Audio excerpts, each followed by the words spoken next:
Jeste li se ikada zapitali što bi se dogodilo kad biste pomiješali cimet i sol? U današnjem kratkom videu pokazat ću vam zašto je ova kombinacija iznenađujuće učinkovita, posebno kad joj dodamo još nekoliko jednostavnih sastojaka.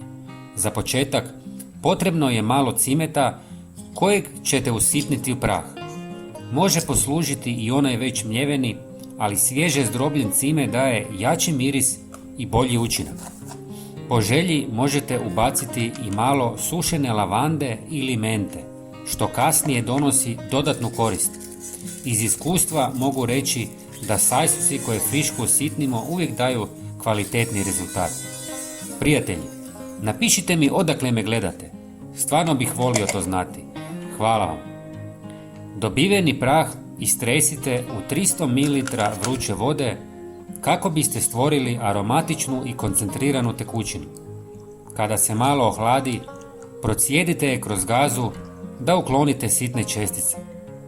U procijeđenu tekućinu ulijte 100 ml alkoholnog octa te dodajte 1 žlicu soli. Sve zajedno prebacite u bocu sa raspršivačem. Možda se pitate kakva je svrha ove mješavine. Ovaj spoj sastojaka pretvara se u odličan prirodni čistač.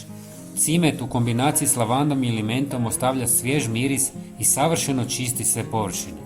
Osim toga, stvara blagu barijeru na površinama i na taj način odbija insekte poput mrava i žohara. Ocat i sol odlično čiste i dezinficiraju bez korištenja ikakvih agresivnih kemikalija. Također, ova otopina je odlična za namakanje stopala. Cimet djeluje antibakterijski i potiče cirkulaciju, zbog čega smanjuje neugodne mirise i umor stopala.